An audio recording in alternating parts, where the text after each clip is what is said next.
नमस्कार, स्वागत है आपका केपी न्यूज 24/7 में। मैं मंजुला ठाकुर आपके साथ। आइए सबसे पहले देखते हैं मुख्य समाचार।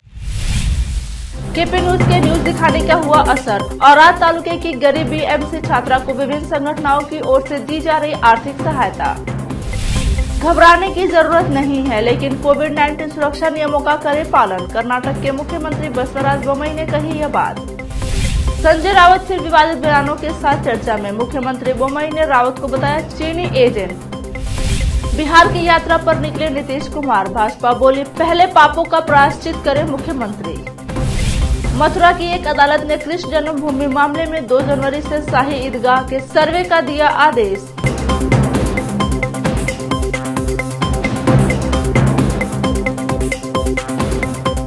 अब समाचार विस्तार से।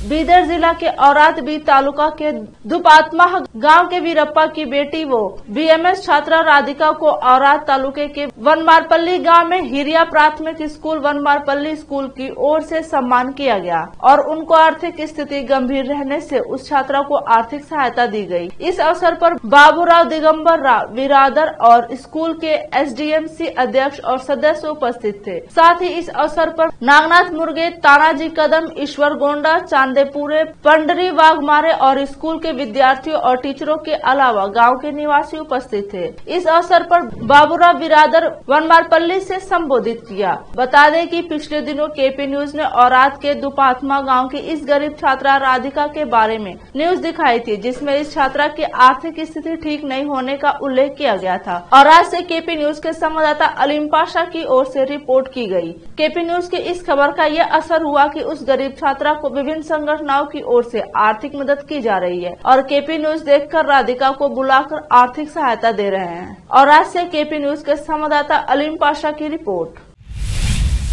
तालुका चिटगुप्पा के मनाखेली ग्राम में आयोजित ग्राम देवता महालक्ष्मी देवी यात्रा महोत्सव में एक केएसआईडीसी के अध्यक्ष डॉक्टर सेलेनबेल दाड़े ने भाग लिया। इस अवसर पर बात करते हुए उन्होंने कहा कि यात्रा महोत्सव में ग्रामीण क्षेत्र के लोगों में एकता देखी जा सकती है। मनाखेली ग्राम में 7 दिन तक हर्ष व उल्लास और उत्साह के साथ उत्सव मनाकर गाँव में एकता पैदा करने का काम किया गया है। इस मौके पर झरेप्पा, हुंडीखेरा, संतोष हालीखेड़, बसवानिंग दल्ली, बसवरा सज्जन, गंगाराम, रमेश, भीमन्ना, राजू पंचाल, शिव हनुमंत, अरुण बकप्पा, संगमेश सहित ग्राम के लोग उपस्थित रहे। चिटगुप्पा से अजीम की रिपोर्ट।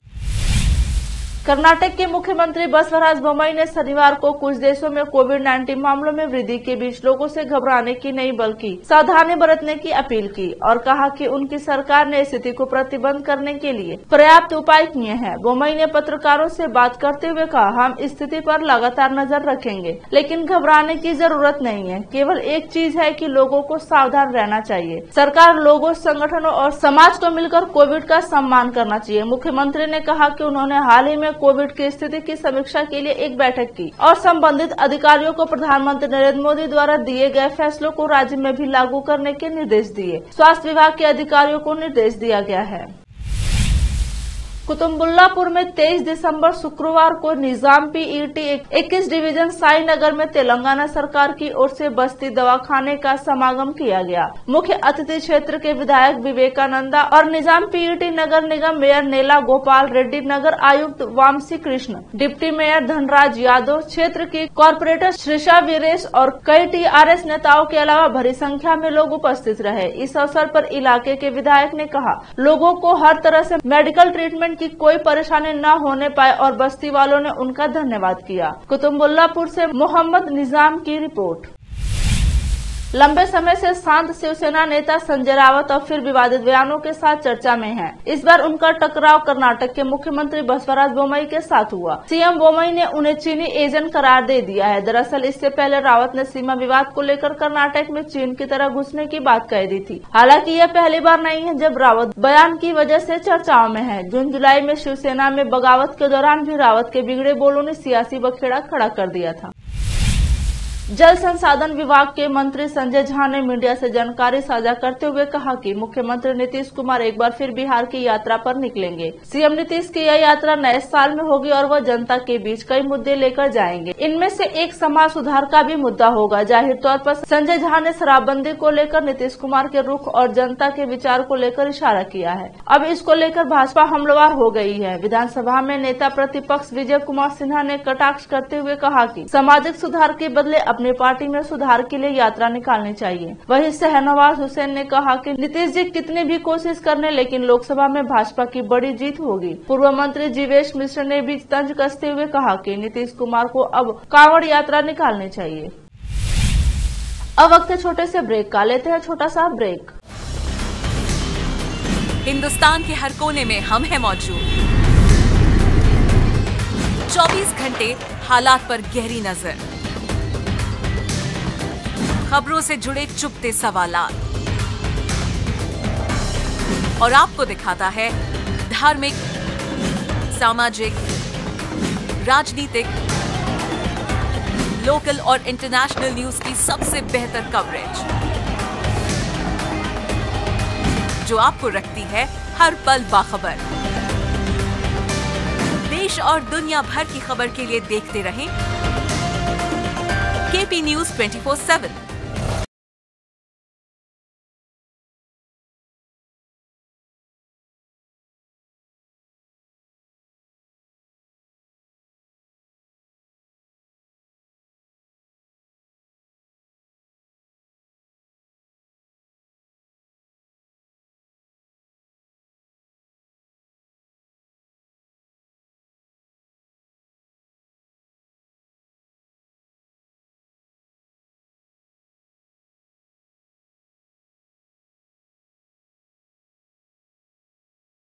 बस 9945283920 8482221297।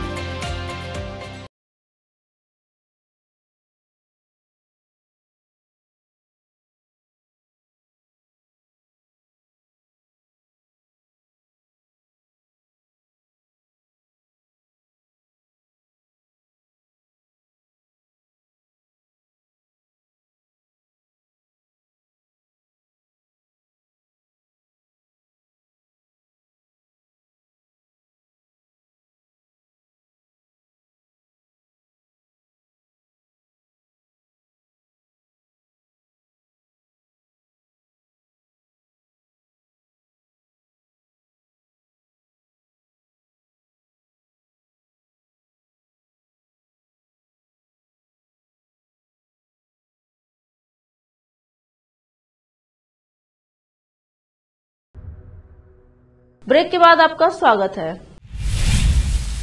मथुरा की एक स्थानीय अदालत ने श्री कृष्ण जन्मभूमि एवं शाही ईदगाह विवाद को लेकर वाराणसी के ज्ञानवापी मामले की तरह ही यहां भी हिंदू सेना के दावे पर ईदगाह का अमीन सर्वेक्षण करने का आदेश दिया। अदालत ने इस मामले में सुनवाई के लिए अगली तारीख 20 जनवरी तय की है। अमीन को इससे पहले संबंधित रिपोर्ट अदालत में दाखिल करने का निर्देश दिया गया है। वादी के अधिवक्ता शैलेश दुबे ने बताया कि 8 दिसंबर को दिल्ली निवासी हिंदू सेना के राष्ट्राध्यक्ष विष्णु गुप्ता एवं उपाध्यक्ष सुरजीत सिंह यादव ने सिविल जज सीनियर डिवीजन के न्यायाधीश सोनिका वर्मा की अदालत में दावा किया था कि श्री कृष्ण जन्मभूमि की 13.37 एकड़ जमीन पर औरंगजेब द्वारा मंदिर तोड़कर ईदगाह तैयार कराई गई थी। उन्होंने भगवान श्री कृष्ण के जन्म से लेकर मंदिर बनने तक का पूरा इतिहास अदालत के समक्ष पेश किया। विभिन्न जन संगठनों ने मांग की है कि हम जो कर्नाटक राज्य सरकार प्रथम श्रेणी के कॉलेजों में अतिथि विख्याता के रूप में काम कर रहे हैं, उन्हें 60 वर्ष की आयु तक सेवा से बाहर नहीं किया जाना चाहिए और विलयी सेवा, कार्यालय सेवा, सुरक्षा द्वारा सेवा की अनिश्चितता से मुक्त किया जाना चाहिए। इस अवसर पर सरकार ने श्री कुमार नायक की अध्यक्षता में अतिथि विख्याताओं की समस्या का अस्थायी समाधान सुझाने के लिए एक समिति का गठन किया, लेकिन उनके संबोधन की आधिकारिक घोषणा न करने के कारण देरी करने से राज्य के लाखों छात्रों की पढ़ाई का नुकसान हो रहा है और सरकार की नई नीति से संघर्ष कर रहे 14,500 अतिथि विख्याता अपनी सेवा से बाहर हो रहे हैं। अन्याय तो होना ही था, लेकिन नई सरकार ने एक बार फिर चतुराई से इन सभी लोगों को धोखा देने की ठान ली है। जो उम्मीद कर रहे थे कि सरकार एक विशेष संशोधन के जरिए असुरक्षा को खत्म कर सकती है और नए मानदंडों के आधार पर 10,300 नए लोगों को अनुमति दे सकती है, नई भर्तियों के लिए भी बेहतर संभावनाएं हैं। अतिथि व्याख्याता 60 वर्ष की आयु तक सेवा से सेवानिवृत्त न हो, सेवा डिमर्जर सेवा सुरक्षा स्थायित्व का एक स्पष्ट कानून बनाए, एक अस्थायी समाधान बनाना। एनईपी इस मायने में अद्वितीय है कि हम केंद्र सरकार की नई शिक्षा नीति को लागू करने वाले पहले राज्य हैं। छात्रों की शैक्षिक गुणवत्ता में सुधार के लिए गतिविधियों को लागू करना और अपने साथियों को फिर से जोड़ने के लिए जो बाहर हो गए हैं। इस अवसर पर अनिल कुमार सिंधे, बसवराज एस, बालाजी बसवराज के office, doctor Gayatri, doctor Dhanraj, Vanita B, doctor Vivekanand उपस्थित थे। चिटगुप्पा से अजीम की रिपोर्ट। 25 दिसंबर को पूर्व प्रधानमंत्री अटल बिहारी वाजपेयी की जयंती है। बीजेपी इस दिन को सुशासन दिवस के रूप में मनाती है। इस बार इसी दिन प्रधानमंत्री नरेंद्र मोदी की मन की बात कार्यक्रम भी है। बीजेपी ने प्रदेश भर में उन तमाम बूथों को चिन्हित किया है जहां उसकी परफॉर्मेंस अच्छी नहीं रही। इन बूथों पर प्रदेश और जिले के पदाधिकारी तो जाएंगे ही, साथ ही सांसद, मंत्री, विधायक को भी अलग अलग बूथ की जिम्मेदारी सौंपी गई है। मुख्यमंत्री और पूर्व मुख्यमंत्रियों की भी ड्यूटी लगाई गई है। यहाँ वे पहले मन की बात कार्यक्रम सुनेंगे और उसके बाद सुशासन दिवस के तहत चौपाल लगाएंगे। भाजपा प्रदेश अध्यक्ष महेंद्र भट्ट से मिली जानकारी के अनुसार केंद्रीय राज्य मंत्री अजय भट्ट हल्द्वानी के 147 नंबर बूथ पर रहेंगे। अजय टमटा अल्मोड़ा के डोला बकोला बूथ पर रहेंगे तो रमेश पोखरियाल निशांक जौलपुर हरिद्वार में रहेंगे। माला राज लक्ष्मी शाह मसूरी के बूथ नंबर 21 गोविंद नगर तो नरेश बंसल विकास नगर और कल्पना सैनी ऋषिकेश के तिलक रोड बूथ पर रहेंगे। तमिलनाडु के होसूर में आज वीसी के पार्टी की तरफ से पेरियार का स्मृति मनाया गया, जिसमें पार्टी के सदस्य और दूसरे 100 से ज्यादा लोग शामिल हुए। तमिलनाडु से मोहम्मद यूनिस की रिपोर्ट। शाहरुख खान स्टारर पठान हर तरफ चर्चा में है। फिल्म और इसके गाने बेशरम रंग को लेकर कुछ विवाद भी है। इस गाने में दीपिका पादुकोण की बिकनी के रंग पर बवाल मचा है। पठान को लेकर इन दिनों हर तरफ बज बना हुआ है। 25 जनवरी को रिलीज के पहले ही इतिहास रचने के लिए तैयार है। शाहरुख खान की ये फिल्म कई मायनों में खास होने वाली है, जिनमें से एक है इसका आईसी यानी इमसिर्फ सिनेमा एक्सप्रेशंस फॉर्मेट में रिलीज होना। जी हाँ, पठान ऐसी पहली भारतीय फिल्म है जो आईसी फॉर्मेट में रिलीज हो रही है। सिद्धार्थ आनंद द्वारा निर्देशित स्पाई थ्रिलर 25 जनवरी को हिंदी, तमिल और तेलुगु में सिनेमाघरों में उतरने के लिए पूरी तरह तैयार है। फिल्म में शाहरुख के साथ ही दीपिका पादुकोण और जॉन अब्राहम भी मुख्य भूमिका में हैं। फिल्म को रिलीज होने में अब 1 महीने का ही समय बचा है। अब पठान के रिलीज को लेकर आए नए अपडेट से फैंस में इसका इंतजार और तेज होने की संभावनाएं बढ़ गई हैं। आखिर में फिर एक बार देखते हैं मुख्य समाचार। केपी न्यूज के न्यूज दिखाने का हुआ असर। औराद तालुके की गरीब बीएमसी छात्रा को विभिन्न संगठनों की ओर से दी जा रही आर्थिक सहायता। घबराने की जरूरत नहीं है, लेकिन कोविड-19 सुरक्षा नियमों का करे पालन। कर्नाटक के मुख्यमंत्री बसवराज बोम्मई ने कही यह बात। संजय राउत फिर विवादित बयानों के साथ चर्चा में। मुख्यमंत्री बोम्मई ने राउत को बताया चीनी एजेंट। बिहार की यात्रा पर निकले नीतीश कुमार। भाजपा बोली पहले पापों का प्रायश्चित करे मुख्यमंत्री। मथुरा की एक अदालत ने कृष्ण जन्मभूमि मामले में 2 जनवरी से शाही ईदगाह के सर्वे का दिया आदेश।